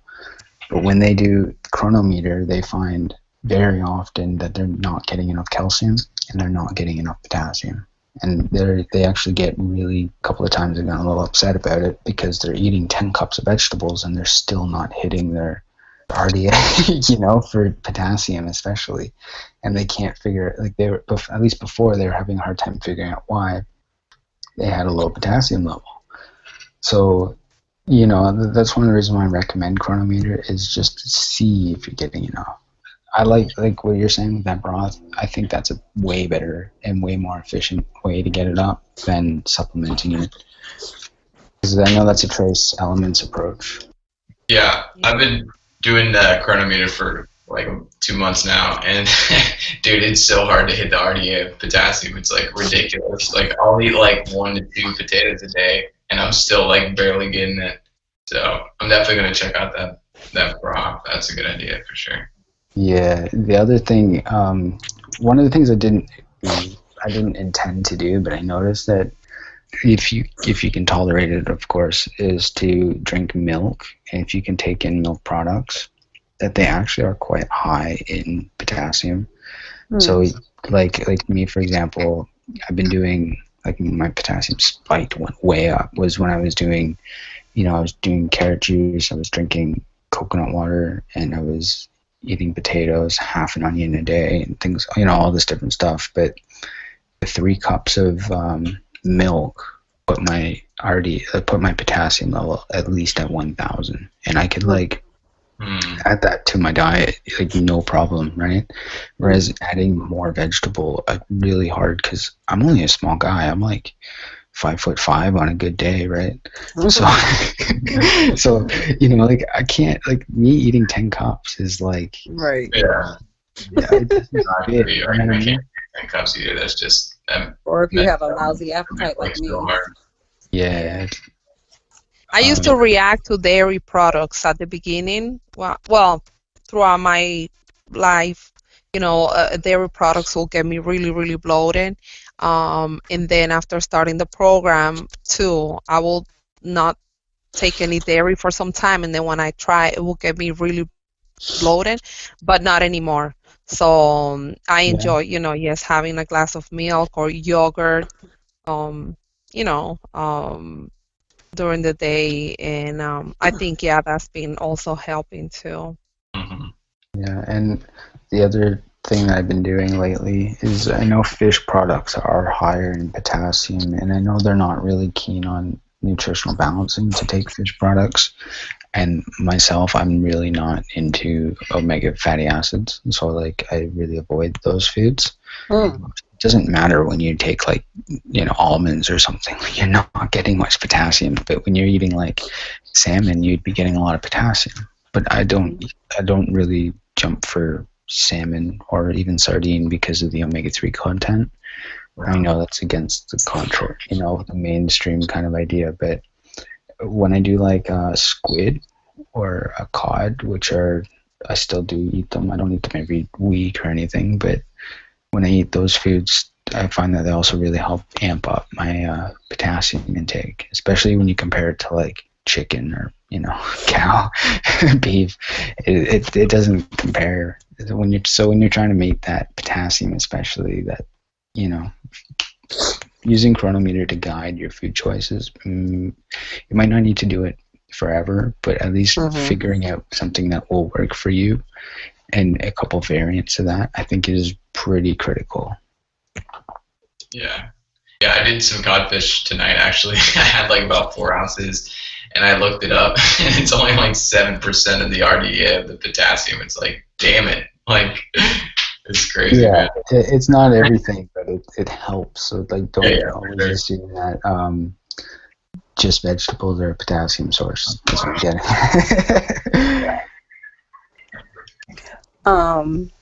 There's something you said that triggered something I wanted to say.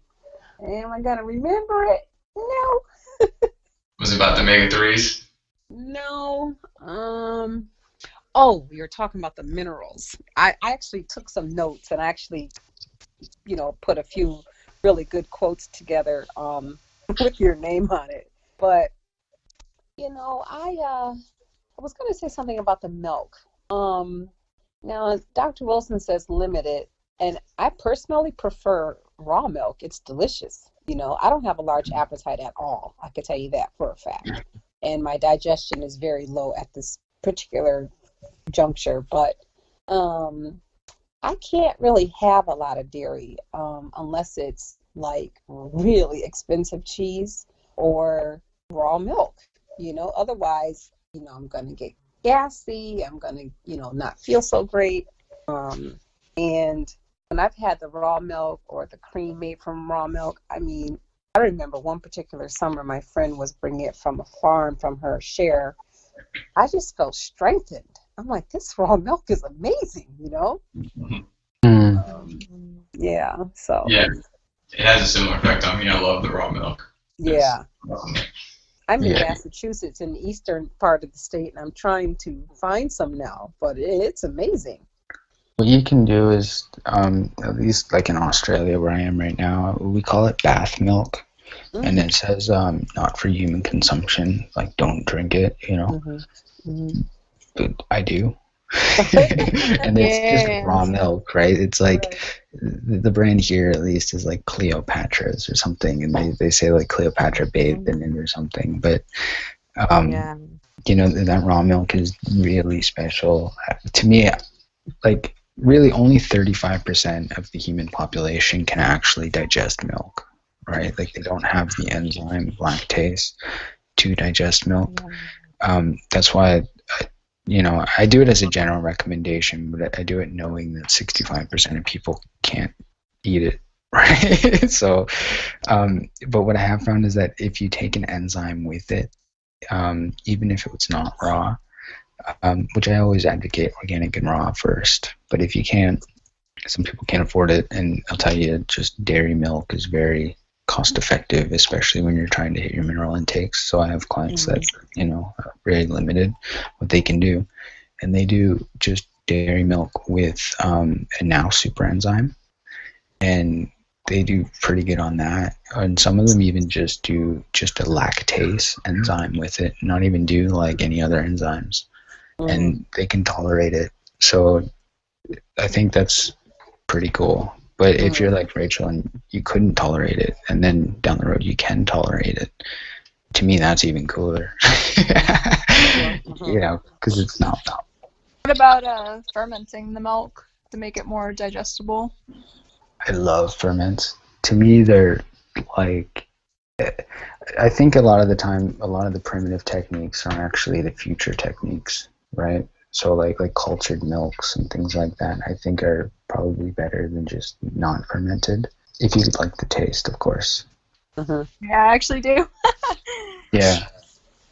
They remind me of, I think that like, there's like an Indian beverage, it's like lassi or something like that. I think that's what it's called. And it's basically like it's like a milk. Yes, that's awesome.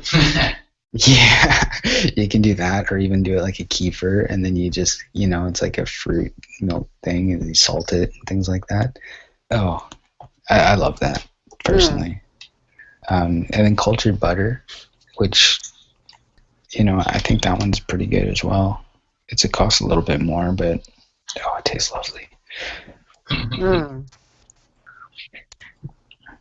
So, yeah, I think there's a lot of different ways to do it.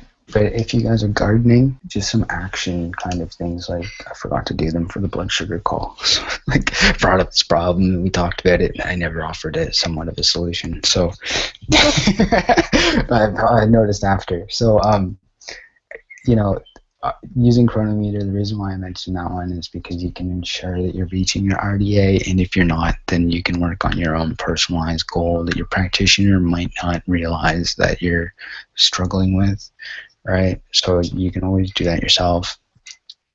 Movement is really important. Whether or not you want to do physical exercise, like sweat and things like that by doing it, to me that's up to the person and where they are in their health. I think movement by itself, qigong, yoga, morning walks, things like that are really important because it allows blood to circulate. Right. Sitting is not really the best ever. So, but standing for long periods of time isn't really good either. Movement is really what gets blood moving and increasing the blood rate and decreasing it, things like that. I like doing the inversion table. I like doing rebounding. To me, all those things get blood going in places where it might not normally get to. But that helps mobilize nutrients around, so you get more bang for your buck when you do supplement. You want to make sure that if you don't have proper functioning gut health, you might want to introduce different digestive enzymes into your diet, whether it's to get the nutrients from the food or to digest foods that you might not tolerate without them, because sometimes, you know, like milk, for example, you might need them. If you're gardening, please use a mineral extract. Nowadays you can get things like sea salt, which is like a seaweed extract for your garden, so you can make sure you're getting all the nutrients, all the minerals at least, into your garden on top of your standard, you know, organic NPK fertilizers. So you want to always try and do stuff like that. You can use diluted ocean water depending where people are. Really cool work by Dr. Maynard Murray, who did that. He would grow outstanding produce with diluted seawater. So these are things that your local farmer typically aren't doing. Even if they're biodynamic, usually they're not taking it as far as they could go mineral-wise. There's a couple action steps. If you have a nice source of ash, use that in your garden. You can also eat it. You can cut your salt with ash. You can cut, like salt is a good food. It's not a good source of high amounts of minerals. So you get some in there, but it's not a wonderful source. You don't want to try and get your selenium or something from salt. So when you got foods like that, animal foods are usually higher in minerals themselves than produce. So for the person that doesn't have a very good income, that's where you want to focus a lot of your money, is nice quality meats. I think there's a couple action items that I think can get people going a little bit better. Do you guys have any questions or comments? Or I was going to ask you, what is your experience or thoughts on, if you have any, on hair turning very, very white, like in a really quick period of time? Okay. Vanity steps in, right? You know, hair loss, hair turning white. I don't mind the vanity, but yeah, and dry. Dry and. Yeah, we talk about. I mean, I'll start first with Dr. Eck, and Dr. Eck said your hair color itself, like fruits and vegetables, when it's very dark, like black, say that's your natural hair color. Usually it's higher in iron and manganese, and those are the two major minerals for black hair. When it's reddish hair, red hair is actually quite higher in iron, and it should be higher in iron. When it starts to go blonde, usually it's like calcium and zinc, depending on the hair color. Like it's not like you're perfect blonde, right? But once it starts to go white, usually they say that it starts to become much higher in calcium. And so it's usually the slow oxidation, right, is where that starts to hit. I have had clients take supplements, modify their diet, and start to get their hair color back. It wasn't like, wow, did you dye your hair? But it was like growing in darker still. As far as overall protecting from gray hairs, I don't have a full solution to it. What I think are some good steps are the inversion table, because you can deliver nutrients to your hair. A lot of people think that your hair is inert, it's dead, and it has no value. Hair itself is actually a storage tissue, and even to some degree an elimination tissue. So when your body has an excess of nutrients, it will put it in the hair, so that when you don't have it around you anymore, it can take it from your hair. That's why when you get through stages of extreme stress, people can lose their hair color, right, overnight, like a week, or something happens and goes gray. So the body takes those nutrients out, and if you think of it as a bank account, then you want to kind of make sure you're getting large amounts of nutrients coming in, and that your body is able to store them.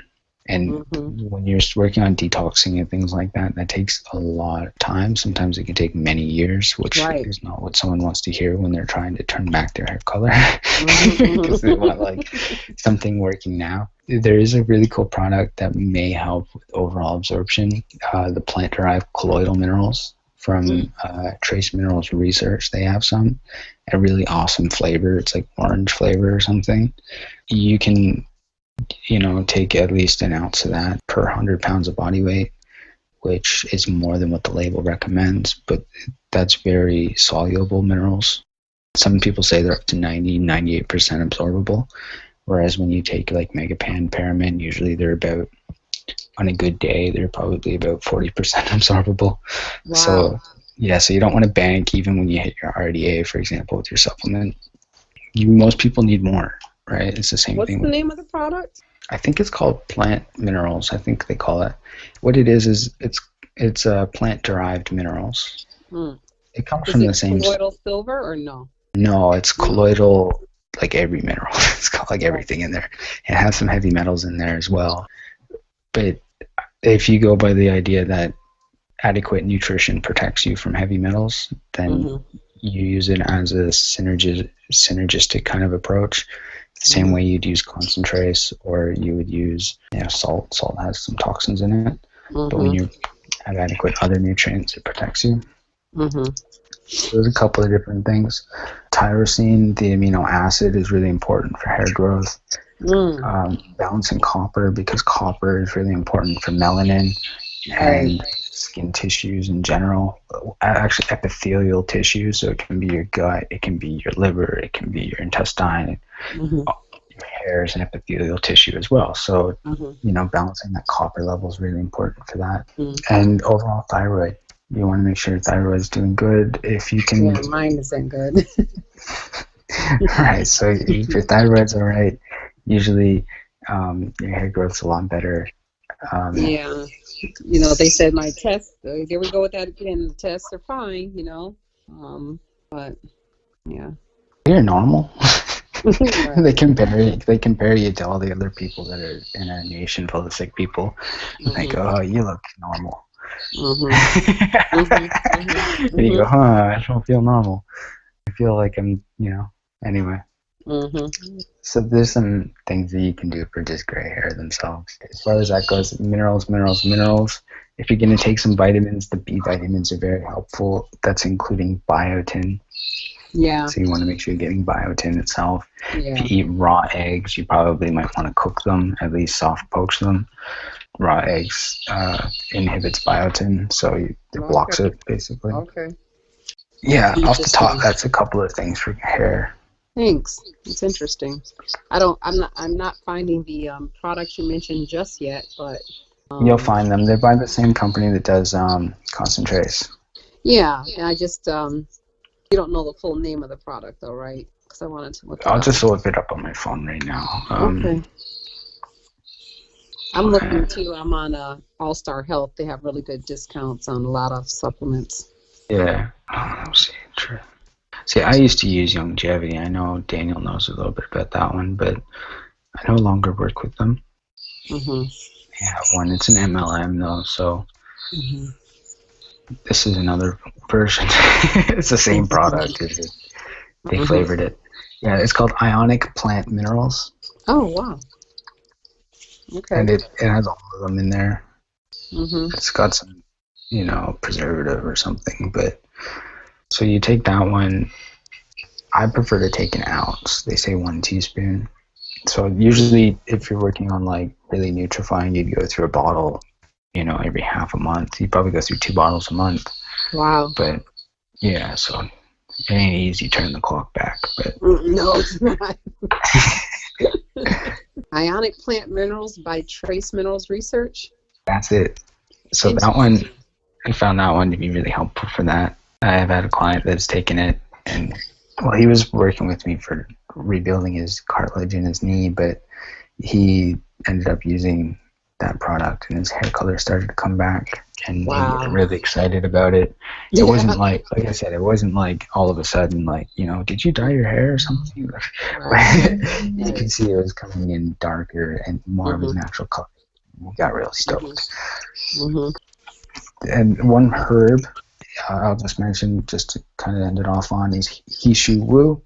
Hishu Wu is, sometimes they call it Foti, F-O-T-I. And that one's named after old Mr. Wu, the Chinese man that regenerated his hair color. And if you can connect it, it's a black herb. So you want to also connect it with other black foods. So if you can eat black sesame seeds, black kidneys, shilajit, anything black, that's really where the game changers are. I think there's a lot there. So let me know if you have any benefits. So interesting. Okay, appreciate it. Yeah, I have one quick question if you could cover real quick. Yeah. So I did a blood test recently and measured B12, and it was like pretty ridiculously high. Yeah. So I was kind of interested in where to go about that. I'm kind of back down in the Megapan a little bit, but I'm just trying to see what your perspective. If, as far as I remember off the top of my head, is that if you're doing a B12 test and you are also supplementing B12, Right. it will usually always come back very high. There's a couple different ones. There's like transcobalamin and then holocobalamin. I'm not sure exactly which ones you had, but if you, I'm quite sure at least when you do a blood test, you're supposed to stop B12 supplementation for a couple of weeks prior to the test to get an indicator of what your status actually is. Gotcha. Yeah, I think I did a week, but I probably should have done more. The thing is, B12 is like, it sticks around for a long time, right? That's why when people think, oh, detox heavy metals would be a couple of months, but they forget that like just a B vitamin, for example, B12 can stick around in your liver for 6 years. So, Wow. right. So when you have large amounts of B12, and what you're taking in Megapan isn't large amounts. Yeah. It's especially if you're only taking 3 a day, but if you're taking 6 a day, you're getting more. But to me, it's still a safe amount to take long term, regardless if the blood says you're high, because I think they work on disease parameters rather than optimal health parameter. Sure. So, Sweet. yeah, to me, I wouldn't worry too much about it. I kind of expect anyone supplementing B12 to be high in B12. All right. Awesome. Dokie, I think we'll call it a day. Thank you, everyone, for coming. Thank Sure. you. Yeah. Thank you. Hopefully the call helped a little bit Oh, somewhere. definitely. Very calming. All right. And I love the information sharing. I like the sound of your voice. I love listening to Raquel, whom I've known in some groups for over a year, and it's Oh, very nice. nice talking to you too, Susan. Thank you. Very, very nice. Look forward to the next call. I tend to be forgetful, but I want to. I'm glad I caught this one, and I want to make sure I get on the others. So if you want to sign up for the newsletter, that's when I email it out. I don't know how efficient that works, but I do send out an email to people. I try to get them at a reasonable rate. I usually forget too. I'm like, I know the date, and then I forget to tell people. But I do at least one email I send out to people. I tell you the date that it's going to be, and then I switched lately. I've been doing one for Canada. She's got avocado on her face. we do we do 2 calls usually per month. So Right. first call is generally for United States, and if the timing can change a little bit, I just need to hear back from what works best for everyone that joins them. And then the second call is usually for the UK, but I might do some for other people in Europe because I'm finding at least 1 or 2 people are missing on both calls. Mm-hmm. But I can only do so much. I'm in Australia, so my time zone is different. I'm already in the future, so this call was at 9 a.m. for me, right? So, Right. Wow. Yeah, and then Wow, UK that's is incredible. UK is 7 p.m. for me usually. So, But it's nice. It's nice that you get to, to do it with both. From UK people and here in the United States. That way, if we cannot participate in one call, then we are able to join in the other one, and that's the idea. And whether or not we always do it like this, I don't know. I'm just winging it. I have no idea what I'm doing. I'm just like, it's going. great. It's nice. Yeah, okay, cool. I just thought we should have a call and like at least, because I've seen like Raquel here and the group for a long time and never talked to her, right? I've seen Rachel that was in this call for at least a year and a half, a year or so. Yeah. This is the first time I've ever met her, right? So, Susan, I seen you not long ago, like a couple days ago, right? So, to me, it's like important just to connect, and especially I think it's helpful because if something's not working, whether it's in like I don't care anyone's program or if they're struggling with something, I think a lot of us have experience firsthand with it, or we know how to work with it, and we can find a resolution. So I just think Yeah. it's valuable. I can't talk to Yeah. I can't talk to a lot of people in my immediate environment about, heavy metal detox. What's that, right? They won't understand. Yeah, or they don't even know what healing is, really. They just think, oh, I took Tylenol and I'm healed. My headache's gone and that's it. And they don't think that they're ever degrading in health or. Yeah, that's my mom. My mom, she thinks she takes tea, one of those smooth move teas, and Yeah. she's detox. Yeah, she's detox.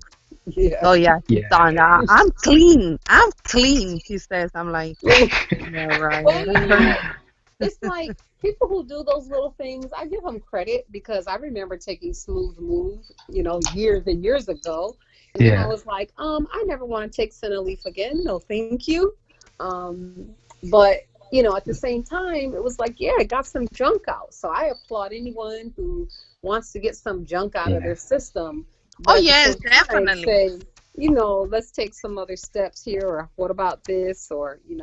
Exactly. No. Those things, yeah, they do assist, and yeah, they can make you dump, and go to the bathroom. But for example, like my mom, the way she says it is like I look at her and I'm like, mommy, you have imbalance. We all do, and that's a light detox, but it's not a detox to help you balance your blood pressure, your diabetes, and things like that. Yeah.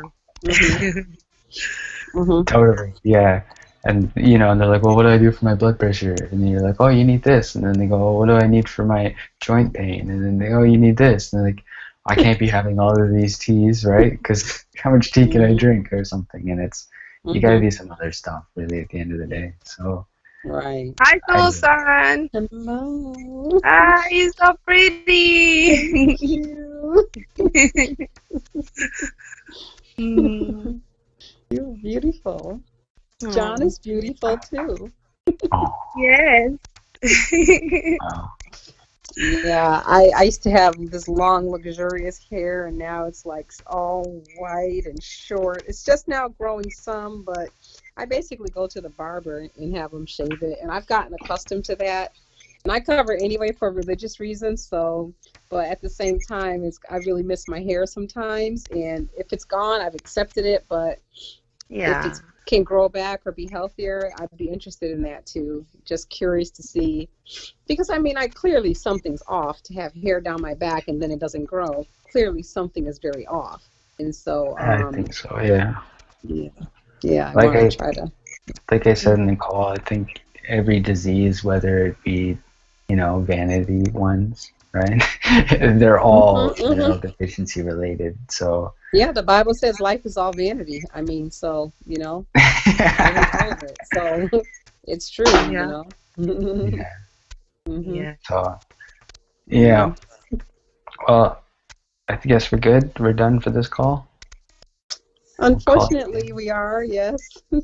It's been like at least 2 hours 40 minutes or something. I know, it's been really good. It's been really Cool. good. Yeah. Definitely. I was in my room and I kicked the kids out of the room, and then 10 minutes ago I came out of the room and my son is like, "Are you still in that call?" What are you doing? I'm like, yes, everybody. Well, John, I'll tell you, Raquel is one of the people I had a chance to glimpse at some of her healing posts, and yeah, she really, she went for it. I really admired that. She went for it. She jumped right in and just started doing everything, and it was admirable to see and to hear about her, healing testimonies. Yeah, absolutely. Who's that? Hmm? Who That was that? you. Ah! She's so modest, I'm like, she's talking so about? modest. No, really. I was like, oh yeah. Who? No, I didn't hear you. You say me. Well, it's been, Susan. It's been since the beginning. It was very a roller coaster and Mhm. very challenging. But I'm very thankful for it because I'm not the same person, that I Mhm. when I first started and now, and like healing the body, it goes hand in hand with your spiritual, Oh yes. relationship Oh with God yes.